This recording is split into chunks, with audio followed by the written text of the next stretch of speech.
none other than Mr. Alex. What's going on? And AKA Little Goat, the greatest of all time. We haven't seen you guys in like forever.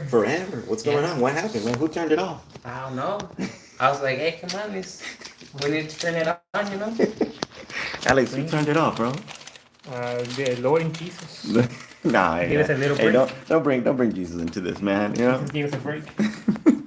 the guys did need a break, guys. We have been working nonstop, so the week after 4th of July, the rains came over here and it cooled everything off. I think we were in like the low 80s. I mean, it felt like fall weather. And when that happens, demand goes down, and obviously, no one's really turning on their units. So the great thing of Texas is that this happens in the blink of an eye. Yep. In the blink of an eye, we're back at it. The weather is hot, and now we're out here in the colony, helping one of our customers get a upgraded HVAC unit. So we're gonna go with a over-the-tub unit. The over-the-tub unit, let me show you. That's my knees. Over the tub is this right here. So that means the air handler is up here, and all the ducts already ran through the house in the chase. Now with these types of units, ideally back in the day, the only thing you can put on is single stage equipment, even single stage heat pumps, if you had the wiring and the capacity for it. But that's where we insert the Samsung Hylex. The Samsung Hylex is a very versatile dual fuel system, so it does AC and it does heat pump, and it allows us to install them in many applications, including over the tub units. The only thing that is required for those units to work is we have to have a TXV metering device. It's very crucial that the indoor unit has a TXV. Now with this one here, they come with a piston from the factory, but we have our own TXV that we bring on and we install, and then it works beautifully. Now with the Samsung Hylex as well, there comes an adapter, and that adapter is what kind of makes everything work really nicely. Outside you only need 2 wires. Matter of fact, let's go outside and let's take a peek on that Samsung unit. I'm gonna let these guys kind of get right to it. Little Goat, appreciate you, sir. Okay, I'm gonna run you thermostat wire here too. This system here is going to have a new Honeywell T10 thermostat. That is a thermostat that's very versatile. It's made for up to 3 heat, 2 cool applications, so perfect for heat pumps. And if you've done any Samsungs, or if you've done any Bosch units, or Rheem units, matter of fact, the heat pumps, thermostats, they run at a different configuration. Now with the Samsung Hylex, let me show y'all real quick. Boom, look at that. That guy's already have it somewhat staged and ready to go. This customer already had a really nice concrete slab, so no need to put another slab on top of it like Kevin. Now actually this one looks a lot more level too. So hey, what's up guys? Hello everyone who's tuning in. Thank you guys for tuning in and watching. We're at our 3rd job of the day. If you haven't seen the other 2 systems that we're doing, go check out our last videos. I'm trying to do live videos, and I'm doing a full video that I'll upload hopefully later on this weekend. But just going to talk about the Samsung Hylex. This is in the same parameter like our Amana S series system. It is a side discharge, so that means the air comes from the side.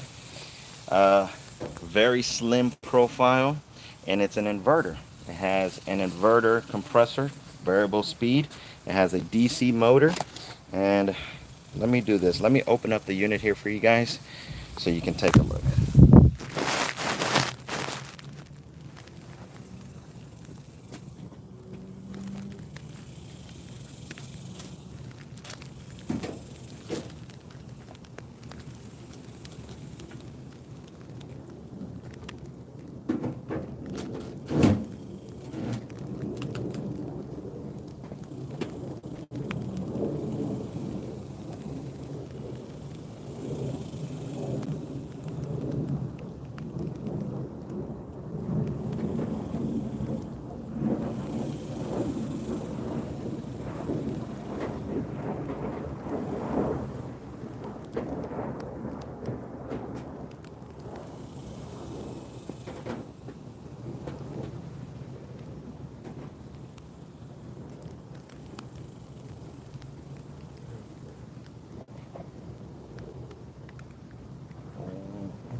Alrighty, so first of all, don't want these screws. This is where I'm gonna put them. Can't tell you how many times we've misplaced these little screws, and then it's like, oh, where do we put it? But let me show y'all the Samsung Hylex, guys. Love these units. These have been a very great product for us and our customers, especially customers in scenarios like this one where the indoor unit is very limited on what we can install. And so this here fills that void of having to sacrifice efficiency or technology. So this right here, like I said, it is a dual fuel. That's why we see this reversing valve here. So it's a heat pump unit. And back down here, this is the inverter. So it's a true inverter system. And like what we talked about earlier in the last videos, this system here has a EEV. So it has an electronic expansion valve, making it super efficient. And it has the inverter board right here as well. DC motors back on this side. Very straightforward to install. And one of the things that I do love about the Samsung is that everything here is so accessible, guys. The reversing valve is right here, compressor is down here. All the controls are nicely in an accessible area. We don't have to open up the panels and take it apart to get to it. If we want to get into the fan motor, it's just 4 screws. So they really thought about it when they were designing this product. I think they were obviously wanting to make it as not only consumer friendly for the customers that buy it and make it look nice, but for the technicians and the contractors that install these units. You want to make sure that you can work on them and that, you know, it's not a big headache to get into them and change parts if these things ever fail. I think if you remember what we were talking about, surge protectors are so important. Now, one thing here is that this customer has a brand new electrical panel right here, and he has a whole house surge protector. So that's really good. That means this customer is going to have protection for his entire home. But we're going to install our surge protector here as well on our disconnects. No matter what, non-negotiables, those have to be installed. Always better to be safe than to run into a situation where, again, these components here are so sensitive to those power surges. So we want to protect it. But that's the Samsung Hylex right here, guys. Awesome unit, AHRI equipment. Very versatile as well, can fit in multiple applications. And check this out, this is one of the great things about it too. Look how nice, and now we haven't finished the install yet. Nice that you can tell, and it's colored white. This customer, they painted it white on the bricks so it matches really nicely. It's very eye appealing as well. And this customer here, look, they have a patio where you want to sit outside, you want to enjoy your backyard. This unit here allows for that because it's very quiet as well. Really, any inverter systems that you get are going to be very quiet, but these side discharge units like the Samsung Hylex or the Amana S series that we specialize in, these are super quiet systems. So you can come out here, you can enjoy your backyard, you can have conversations with people and not have to worry about that loud, clanky air conditioner unit that's running or blowing the air all across. And hey, what's up, Ryan? Let's see that 90% furnaces are not popular in Texas. I wonder what will happen if manufacturers stop producing those. I've heard that in some states like California, you can only get high efficiency furnace. That is a great question, Ryan. Man, you are, by the way, thank you so much for tuning into all of these lives here, man. That's awesome. And again, I think you're going 4 for 4 on these questions. I have heard that as well. There are some rumors here where manufacturers are going to potentially be, making a 90% or higher furnace on their production. And you know what, honestly speaking, I think that would make it even more efficient and better for everybody. I think down here in our area where we live at, our customers will never get the benefits of a 90 or plus furnace unless they already had it, or unless the entire house is capsulized with spray foam, right? Where if it's a closed envelope and those 90% furnaces are required, that would be the only air situations or homes that down here are required for that. But beyond that, typically 80% furnaces is all that we need or use down here. and our customers will never really see the full benefit long term. That is, now if manufacturers decide to make one product for one efficiency across all gas furnaces, let's say they all decide to just do like 97% furnaces and there won't be any more 80% furnaces, I think that'll make it then, and the price, of course, and the price has to be in line with what an 80% furnace is. I think that will make it definitely more popular and streamlined, I would say. Now, with those 90% furnaces, if let's say there is an 80% furnace and you're going to go and install a 90% furnace, there's definitely more labor and materials that are associated with that. So training is going to have to be ramped up. Technicians are going to have to really understand, the dynamics of those 90% furnaces, like PVC, how to run the fresh air, how to run the outtake, making sure we have the concentric pipe correctly installed as well, so we don't get any of that CO backdraft. Making sure that those 90% furnace drain lines are also in good shape, and I would even add that here, at least in our area, having a 90% furnaces.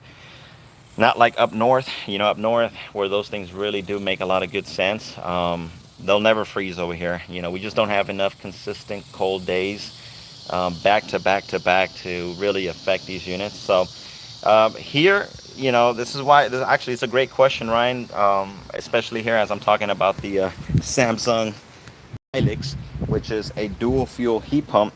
Heat pumps, in my opinion, are a lot cleaner way of producing heat. The heat pumps of today are definitely not like the heat pumps of back in the day. These things have come along so much, especially with inverters, side discharge units like this. They're just going to get more and more efficient, especially with cold climate rated heat pumps. I would say that's even a better option for a consumer who's trying to be, energy conscious, and they want to get something that doesn't burn as much fuel. I would say, looking into a cold climate heat pump long term would be better than going with a 97% gas furnace. Now, the heat that the gas furnace produces compared to the heat that the heat pumps produces, they are always going to be different for sure in how they feel. But these cold climate heat pumps, and even these newer heat pumps like the Samsung Hylex here, man, they produce such good heat in the heating cycle of the heat pump that you can almost not tell the difference. That's how good these heat pumps have been. Let's see, Ryan, you also asked, do you all do any new construction or remodel residential projects or just retrofits? Great question, man. We do not do any new construction. In our area here, we have, I think, like 4 different new construction companies. I mean, that's what they specialize in. And we leave that to them. New construction is a little bit different. When you go to new construction homes, you typically never see high efficient units. You typically, you don't see a really full design duct units. You really just see like the bare minimum, right? The government or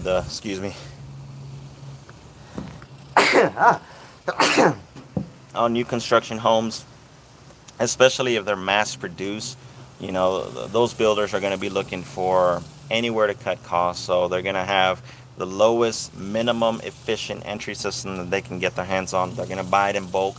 And typically, they're the installs, there's some really good builders, and then there's some builders, man, that are just consistently just not doing the best work out there. And I think if you guys know that, if you go online, there's so many great channels out there, man, that talk about new construction, not just on HVAC, but you can see how new constructions homes are being built. There's framing issues, foundation issue, roofing issues, siding issues, HVAC issues. I mean, you name it. Typically, you're not going to see those high-end or not even high-end, just anything more than entry-level equipment on these new construction homes. And again, we have like 4 big companies here that focus on new construction, and it's a hit and miss. Sometimes we go through a neighborhood, man, and they got really lucky. They got a really good crew. They probably had a really good superintendent out there, and everything came out great, and those customers are super happy with the units, man. And then you literally go to the street right behind it, and it's like nightmare after nightmare, right?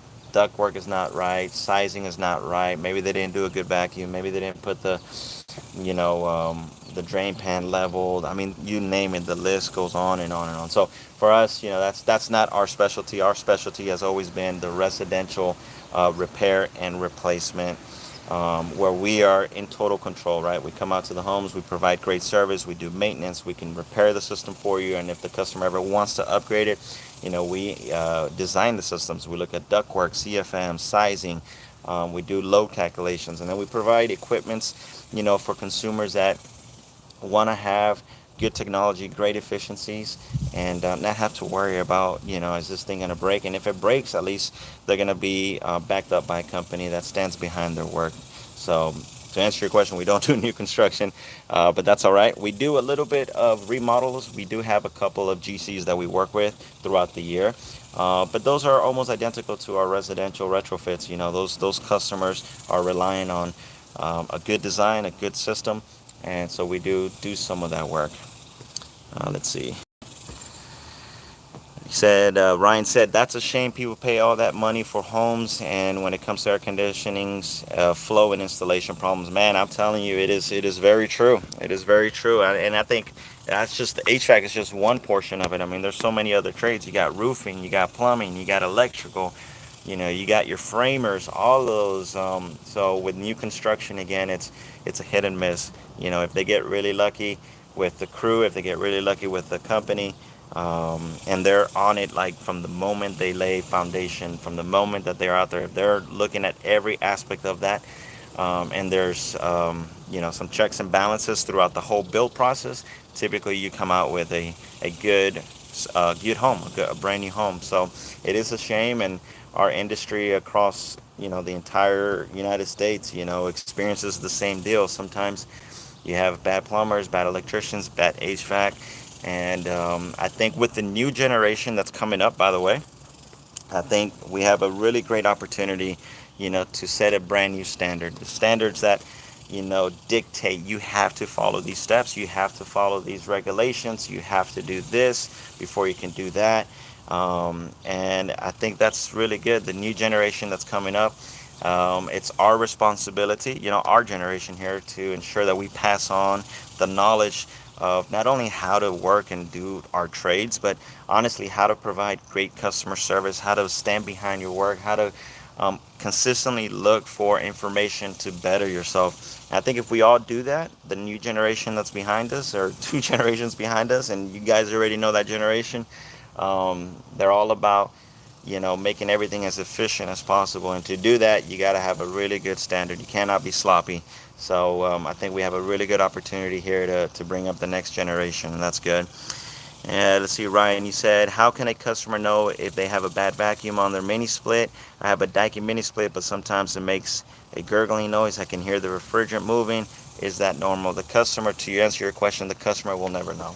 The customer's only thing that they can rely on is the trust from that company. Now, for us, it's a great question. Man, love all these questions.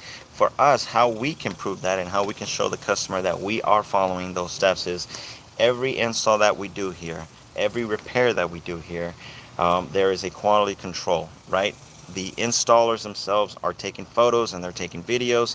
So when they're running their vacuums and they go through that vacuum process, they will document it with the video before they open up that refrigerant, indicating that, one, we dropped the microns to where we wanted to. For us, is 250. Most manufacturers will say 500. If it doesn't go above that, you're good. For us, we go down to 250 microns. And then, that process gets documented with the video, and it gets sent to an install thread where everybody that's attached to that and in the office, they get to see that video and give that install crew the thumbs up to say, hey, you're good to go to move on to the next step.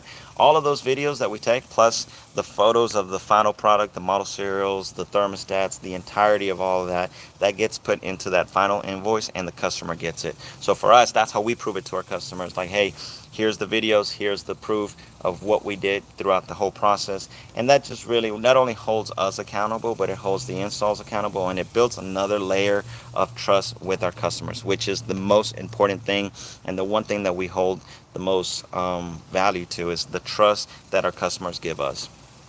Let's see, overall, like the Daikin mini split Asphera, yeah, that's a good one. but sometimes it makes the noise and it doesn't dehumidify that great. But I think mini splits in general don't dehumidify like central. Well, mini splits are also important that they're sized correctly. They have the same application. You have to put the right size mini split, so you got to look for that BTUs for the space that it's going into, and ensuring that the space that you're going into also is well insulated. You can't just throw a mini split into a garage and then expect that garage to, hold all the temperature or help dehumidify, especially if that garage is not fully encapsulated.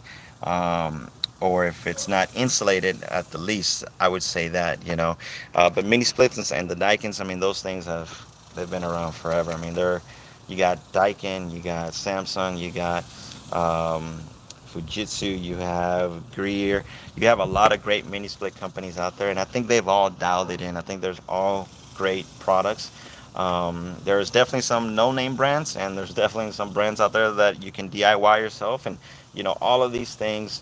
Honestly, it just comes down to how you install them. Remember, that's really the key to how you install them. Yes, there are some not so great products out there, and you got to be careful with the brand that you're buying. But if you're buying a name brand that's known, you're usually in good shape. Plus, you're gonna have the peace of mind that those products are backed up by warranties from big companies.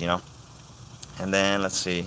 Ryan, let's see. You said, thank you for answering my questions. I'll let you continue your video and slow down the questions. Nah, man, you're good. Keep asking them. I love answering these questions here. So I just came here to the third job.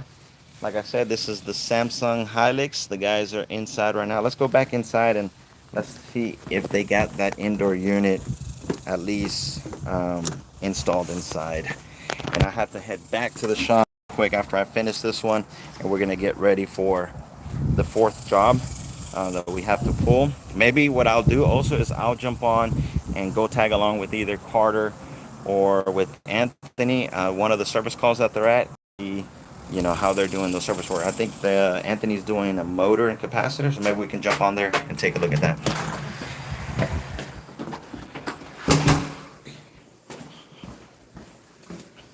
Okay. It's no longer on the floor. That's a good sign.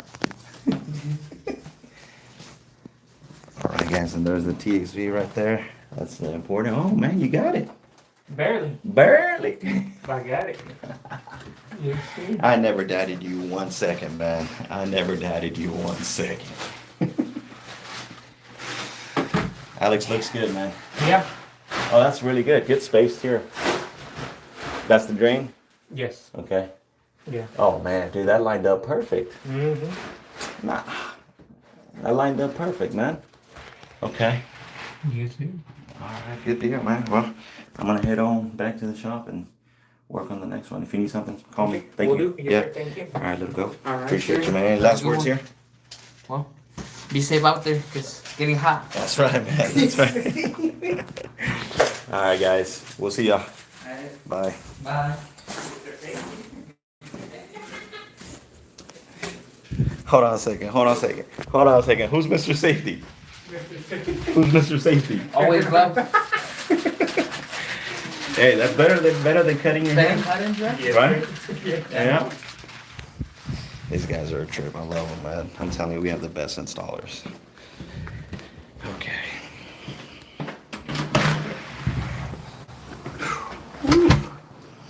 All right, Ryan, let's see. You said, what are your thoughts on communicating versus non-communicating inverter systems? Is there really that?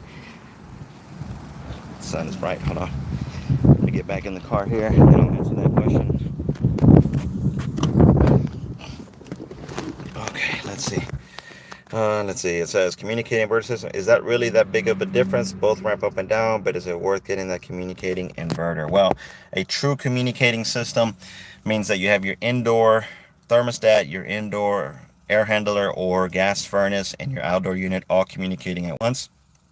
So if you have the application, or if your house allows you to pull a full communicating system, hands down, that has to be the way to go. Situations like these where we don't have communicating over the tub units and there is no product invented for field communicating, insert the product like the Samsung Hylex or even the Bosch systems that only use 2 wires and allows you to install a system with an adapter to help it operate like an inverter style unit. So for me, it's either one. Obviously, if we had the opportunity, we're always going to go with a full communicating system, but every home is different, every customer is different. So we make that decision based on what the customer wants and needs are. We never do it off of just what we think is the best way to go. So, all right, guys, I'm going to log out of this one. I got to head back to the shop, kind of help the guys. And like I said, maybe we'll go tag in with one of the service guys and see how they're coming along. Thank you guys so much for tuning in and watching this. I hope you're enjoying this. Let's keep going.